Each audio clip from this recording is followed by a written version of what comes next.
Good late evening, everybody. Mark Williams here with some RedTide. This is going to be a little playthrough of a little scenario that I have set up here. Just to, for those of you who are kind of curious about how the game plays, but also just to test out a couple things. So I have these new combat timer tracker mats, and what these will do is allow players to perform actions during combat, a limited number of actions based on their timers, and we'll go through how that works. The two factions are the Republic of Constitutional States, and those will be here in blue, and the Unified Socialist Countries Army here in red. The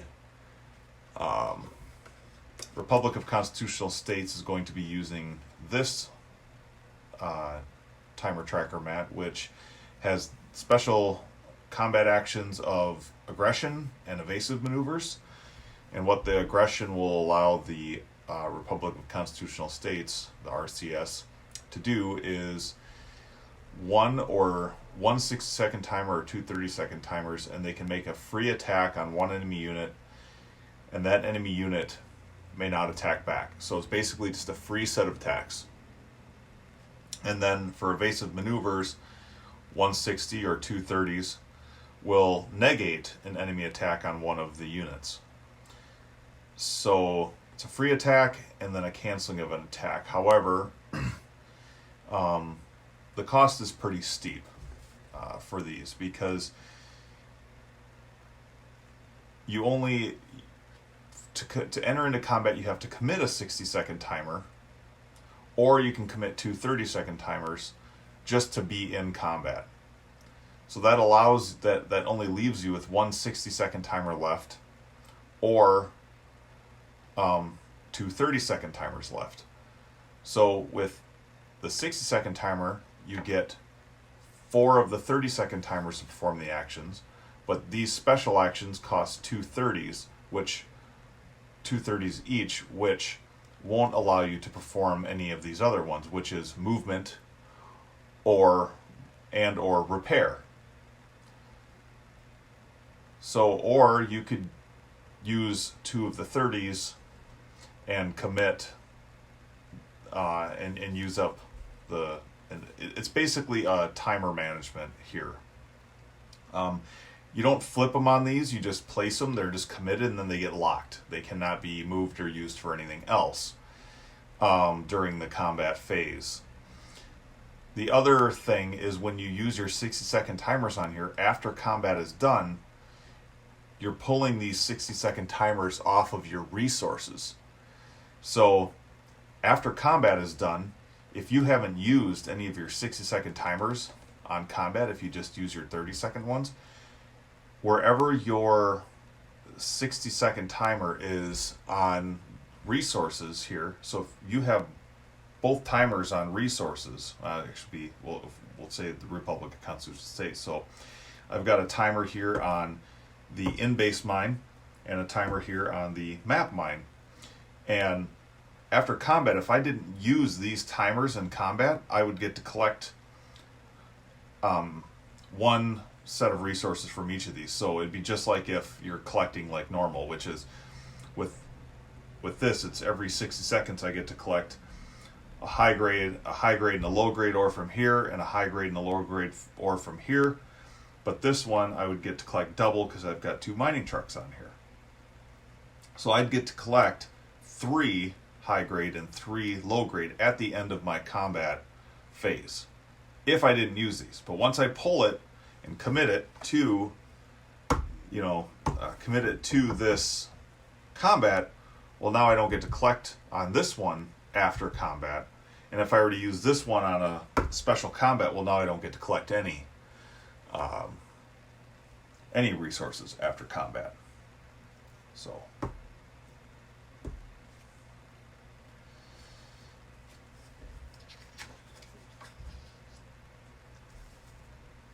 So I'm going to be using that. So then with the Unified Socialist Countries Army, their special actions are reinforcements, so 1 60-second or 2 30-second timers, and they get to airdrop a tactical support vehicle, a personnel unit, or a light tank. And in this case, the light tank is a Shaoshan light tank, which is the laser tank.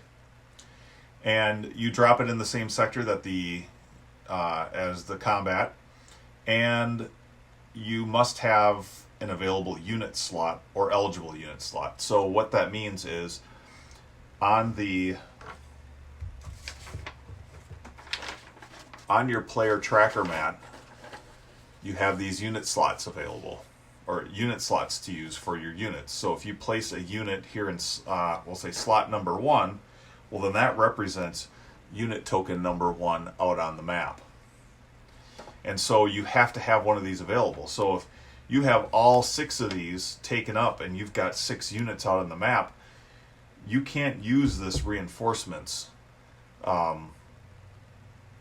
until a unit slot becomes available. So if another unit becomes destroyed or whatever, and keep in mind, you're going to be using these special combat actions, in a need-to basis. Like, I need to do this in order to gain an advantage in combat. So if you're losing units, well, now you can fly a unit in and plop it down in there.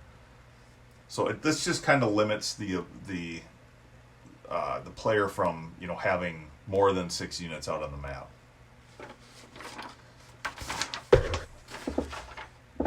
So then the other one is evacuate, and what that'll do is for 160 or 230s, you get to return a damaged unit to base and then fully repair that unit. So it's a way to save a unit from being destroyed, because in a full game, when a unit becomes destroyed, that gives an opponent victory points that they can use towards special action cards and winning the game. So let's see what else. I've got the thing kind of set up here. I've got all the bases set up and everything. That doesn't really matter for this scenario. I had to dump all the components out anyway, so I just decided to set it up. So this is going to take place sort of mid-game. Both players have kind of established themselves already, and I'm just going to explain, just kind of walk through the combat here. In a real game, it'd be much faster, because players would be, each player would be doing their own thing. So yeah, we'll just hop into it. So what Red, so the Unified Socialist Countries, they're going to move up here, and so units 1 and 2 are Bear heavy tanks, and units 3 and 4 are 2 Shaoshan light tanks, and the same with the Republic of Constitutional States. I've got the heavy tanks here, so the Grim Reaper heavy tanks, and then the McMurdo light tanks over here. Let's see. So just to explain how you can attack, so I could move a unit and attack into this sector, and these sectors are old versions. They don't have the borders really clearly shown. So you'd move up to one of these bordering spaces, and as long as you're within this, you can attack into this sector, being 1 space away. Units from this sector can attack units that are in this bordering area. So being in this bordering area, if you have the range, well, then you can attack units that are of a, that can't get to you. But given the fog of war, you don't, unless you're sitting there wasting your time spying on your opponent to be like, well, what do they have over there which most of the time doesn't happen, you're not really going to know what this is, because during a game you're more focused on paying attention to resource collection, what units you're going to build, what upgrades you're going to do, a whole bunch of other stuff. I mean, most players will kind of take a glance over at what other players have, but your brain doesn't have time to retain that information very well. And there are going to be some players that will be able to pay attention to that, but it's war. People spy on each other, and honestly, the quote-unquote spying doesn't really affect the outcome too much, because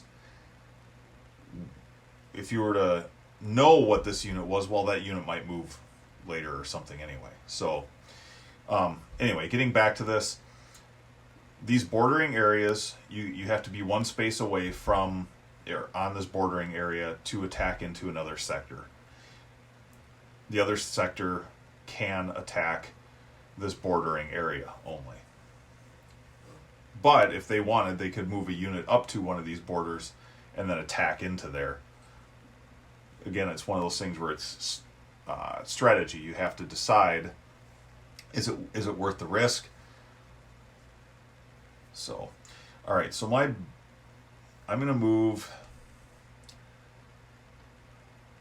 So the bears have a speed of 3, and they have a range of 3. And we're going to say that the units in here are completely and fully upgraded. So on the player tracker mat here, I've got my bear heavy tank right here. We would say that the speed is upgraded to 3. The range is upgraded to 3. We're at full accuracy, and we're going to say that we used 2 of our yellow cubes to upgrade to resilience, which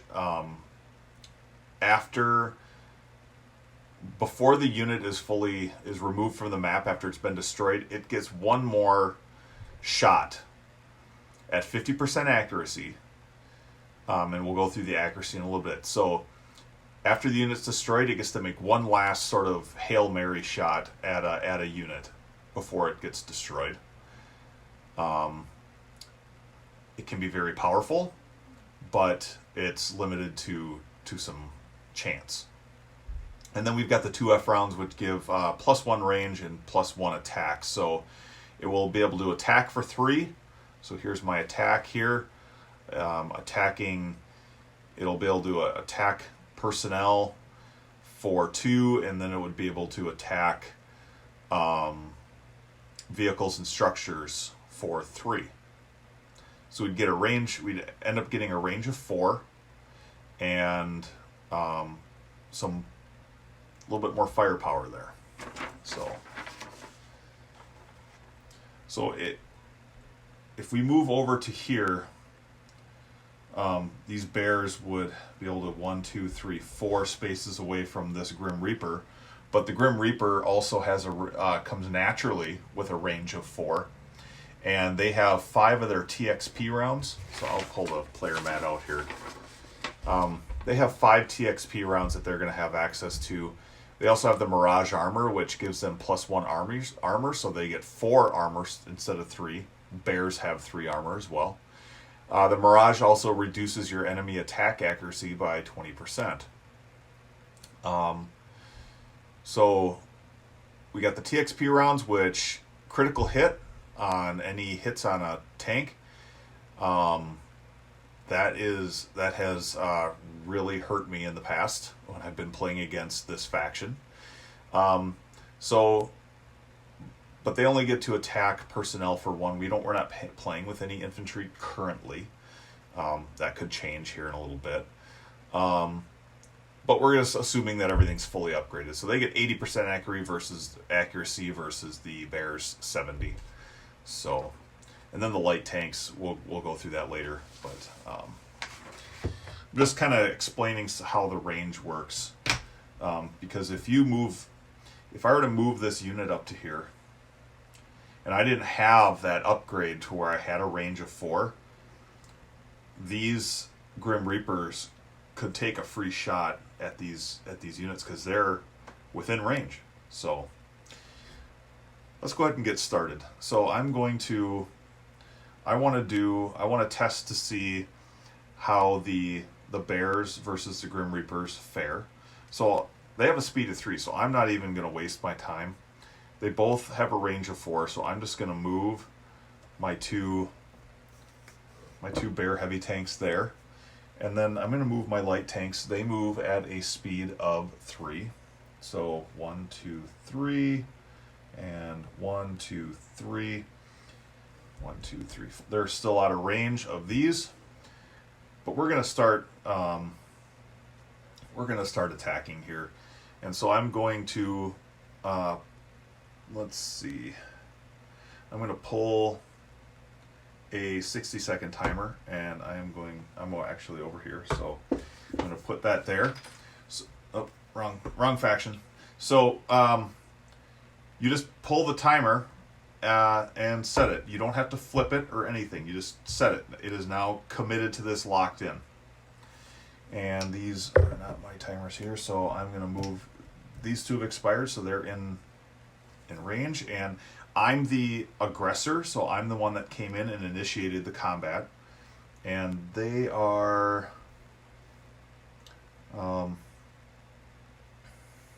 we're going to just say that they used 2 of their 30-second timers because maybe they want to be a little bit more aggressive. They want to use their 60s for maybe some aggression. We're not going to worry about the resource collection here because it's too up to the whim of the player at the time. So we're just focusing on the actions here. So they still have their 60s out here for other purposes. So my number 2 tank is going to attack their number 1 tank. So my accuracy is reduced by 20%. So I have to roll 50% or better. And what that is so I've got an accuracy of 70%, but now it's reduced by 20. So it's an accuracy of 50. So any result on this die from 10 all the way up to 50 is a hit. So then anything 60, 70, 80, 90, or double zeros would be a complete miss. So my number 2 is going to attack number 1, and that is a miss. And then my 1 is going to attack 2 for a miss. So then now I take and I put these cubes on here. I've attacked with those. And so now they're going to attack back. So 1's going to attack 2, and 2 is going to attack 1. And they easily hit. They hit. So we've got...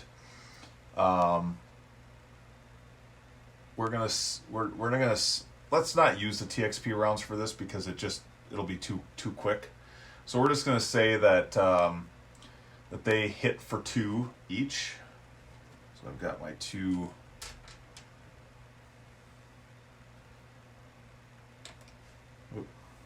So I have my 2 damage here on each of these tanks. And I'm not going to use my 2F rounds either on this. I just want to, I want to see how the more of the combat movement or these actions work out. So anyway, yeah. All right, so they made their 2 attacks. And so now I'm in combat and I want to move these 2 in. And so I am going to use my 2 movement timers. And I'm going to move my 2 light tanks in. And they were both within their speed, which is a speed of 3. And I am going to... So now, real quick. So, 1, 2, 3. Were they in range? Yeah, they were. So, before I do that, I'm going to back up. And this McMurdo here is going to make an attack on this bear heavy tank, and they are upgraded with their rapid fire, so they get to roll twice to potentially attack twice. So that is 1 hit, and actually that's all they needed because they have that they only have an armor of 3. So now this is destroyed, and so the way that the combat round works is I make my attacks, and then they make their attacks, and then after the round is over, any destroyed units are then removed. So now this unit would be destroyed because this light tank pretty much put the finishing blow on that. But this heavy tank has the upgrade for resilience. And so he is going to roll, and I think it'd be better to attack the light tank because they have an armor of 2, and that would be kind of a 1, that'd be a kill right there. So, and they rolled a 10, and that would be a hit, and so this heavy tank is gone, and this light tank is gone. So now these 2 light tanks, okay, we've committed the timers, they moved in. We're in the next round now. So we're going to remove our purple cubes. And these purple cubes are just there to keep track of what units you've attacked with in the round. It is pretty easy to lose track of what units you've attacked with when you're going. So, all right, I've got a range of 1, 2 here, and 1, 2, 3 here. So I'm just going to keep these here for now, and I'm going to attack I pulled these 2 timers. These belong to these guys, so these 2 would go here. One person playing two factions is kind of nuts, without there actually being a single player rule set yet. So I've got these 2 left for either repair or movements, and I think I am going to use 1 to repair my bear heavy tank, so I can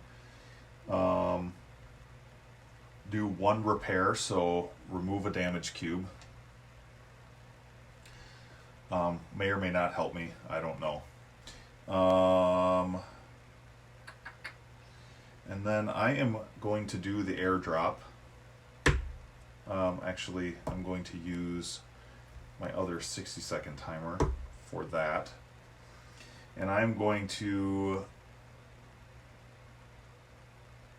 airdrop in another light tank. So I'll use token number 5 for that. And I'll set that one there. And so now I would pay the cost. So let's say I had a little bit of ore here. So these, get it lined up here. These units, to buy them, have a combined cost.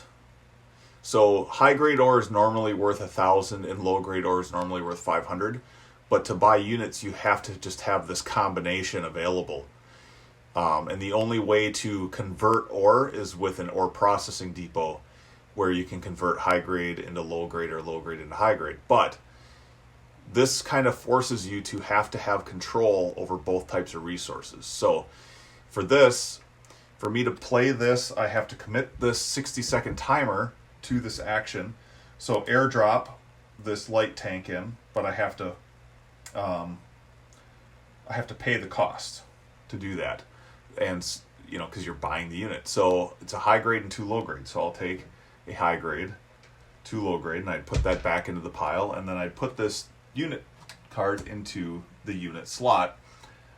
And then now I've airdropped this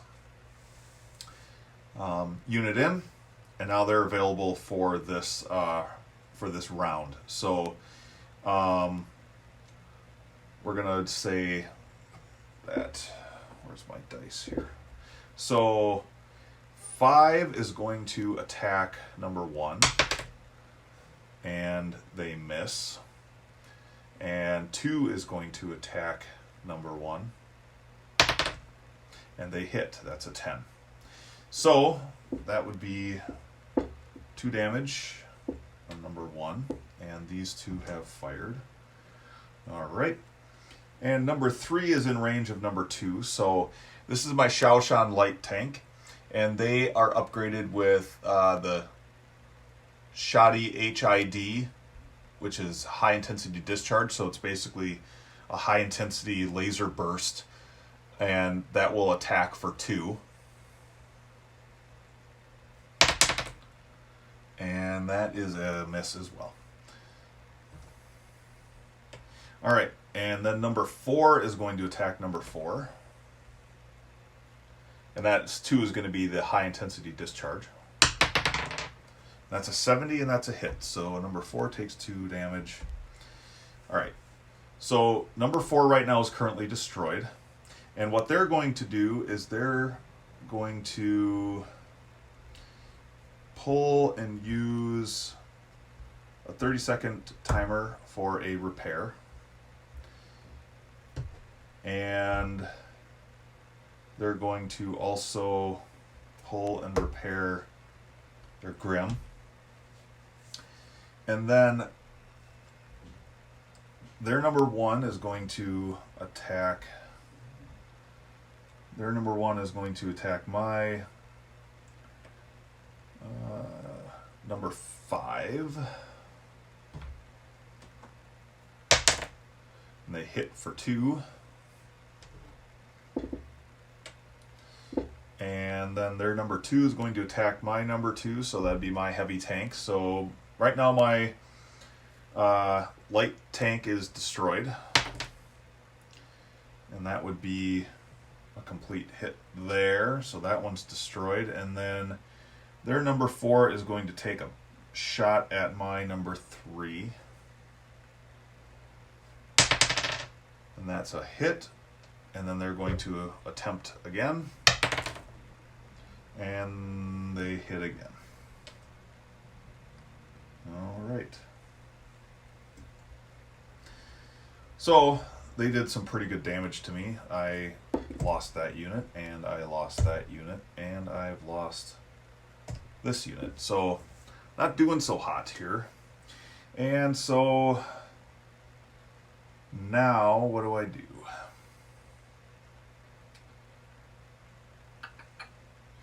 Well, all the timers for that.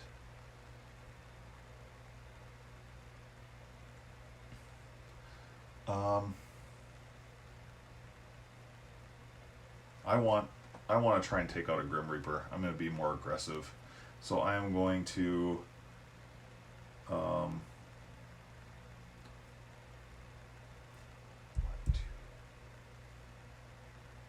if I do that, then they get a free set of attacks because their range is 1, 2, 3. Well, he's already in range. So they get to roll to see if they can attack first, and I might not even get to do anything. So, yep. So they're gone. And that's kind of how it goes. Obviously, this would play out a lot differently if you had 2 players being able to do 2 different things. But these Grim Reapers are really, really powerful, but their weakness is actually infantry. They don't get to attack infantry very well. So if infantry were thrown into this mix, it would be a whole different game. But I just wanted to do heavy tanks on heavy tanks, just to kind of explain combat.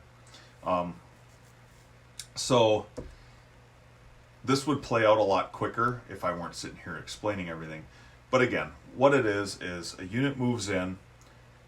These units get to make attacks on, they become the aggressor, so they make their attacks, and then any eligible units that are within range and all that stuff, they get to make their attacks back.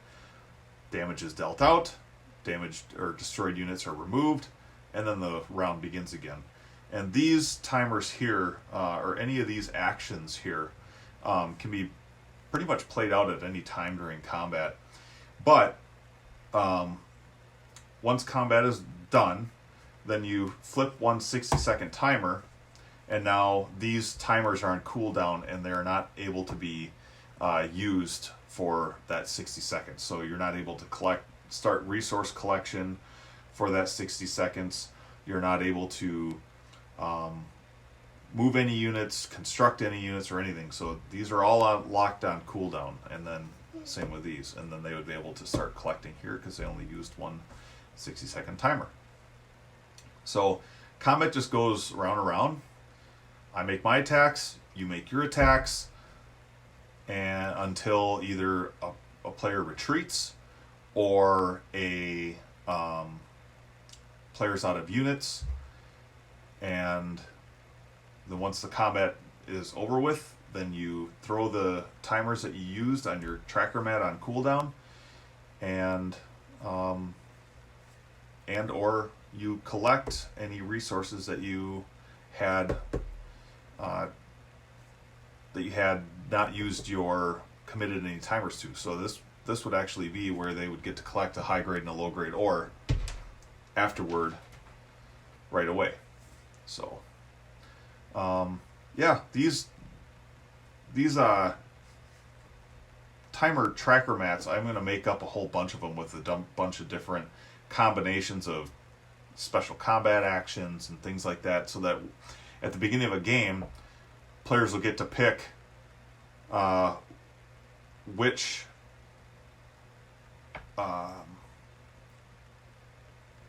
power, I guess you could consider these like generals or something like that, but they get to pick which tracker mat they want to use for that game. And there will be doubles of everything, so players can play with the same or whatever. It's whatever players want to be able to play with. So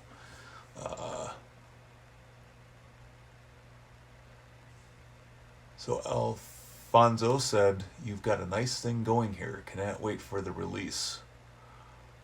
Also, has the thought ever occurred to you? Let's see what. That you might just have too much going on? I don't know. So to answer your question, the learning curve is a little bit steep, but I'm working on setting up, or I'm working on scenarios. So these scenarios will tie directly into the campaign of the story, but these scenarios will start players out with some of the basic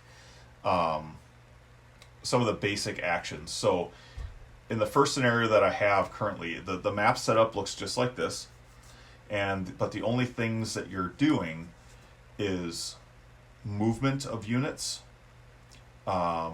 resource collection for one of the factions, and combat. In the combat, the only things that will be used for that will be the actual, just the basic combat actions. And I don't even know if I'll include those or not, because it might be too much. I just have to wait and see how they play test. But as you acclimate to the gameplay, you get used to all the stuff. There is a lot going on, but a friend of mine,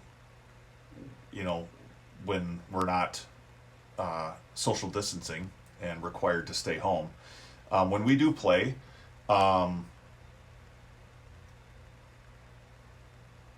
we're pretty much used to everything. So our focus is more on strategy. So yes, there is a lot going on, but it's manageable. So it seems coming in green, it feels like a lot, and that's why these training scenarios are going to be really vital. At a protospiel, we had a player come in and we played a full skirmish, so we had everything going on where you had to pay attention to your upgrades, you had to pay attention to all this stuff, and he was really overwhelmed. But then the next game, I asked him, I said, "Hey, would you mind playing one more game just to see how you feel about it?" And he said, "Oh yeah, it was 100 times easier because I was able to, I understood what I wanted to do and I had more of a plan going in." So yes, there is a lot going on, but it is manageable. It's just there's you have to acclimate yourself to the to the style of gameplay, and just allow yourself to make mistakes like any game. Now, timing wise, how long does it take to play a game? Well, that varies. A game like this on this smaller map is about probably a half-hour gameplay, if that. Now, when you get up to a 3-player or a 4-player game where the map is gigantic, I've got the game table that this is set up on is a 4 by 7 foot game table, and the map takes up a full 4-player map takes up the entire middle. I've got 14 of these sectors, so 4 bases, and then the 14 sectors. And it was 2 versus 2, and that was about an hour to 2 hours with experienced players. It'll take longer with new players, but new players will not be playing a 3 or 4 player game because that introduces some other mechanics as far as how combat goes and how just certain interactions happen. So, like, just for example, I mean, if this were a 3-player game and I were battling, I was battling blue here, and then green or black decided to come in. If it was right in the middle of a round, well, they could jump right in, and after we got done making our attacks, they could, any of the units they had in there, then they could make their attacks and jump on in and attack however they wanted, and then they would get incorporated into the cycle of attacks. So you have to be the right player that loves a lot going on, not gonna lie. So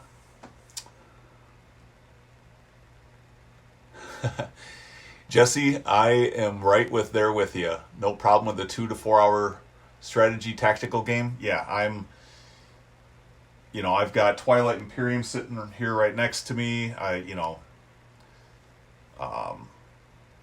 have no problems playing games all day. The same game all day. Just bring a 12-pack of beer and everybody chip in on a few pizzas and I'm good to go. So, I am under the complete understanding that this game is not going to be for everybody, but this is meant to be a real-time strategy game. It is based off of Command and Conquer. I love Command and Conquer. I just didn't like where the franchise went, and I'm a board gamer now more than I am a video gamer, and I wanted to be able to play RTS on my tabletop, so I started designing RedTide, and that is where this came from. So with that, I am going to sign off. So I kind of got what I wanted out of it, and I'll be playing with this some more. So we will see you all later.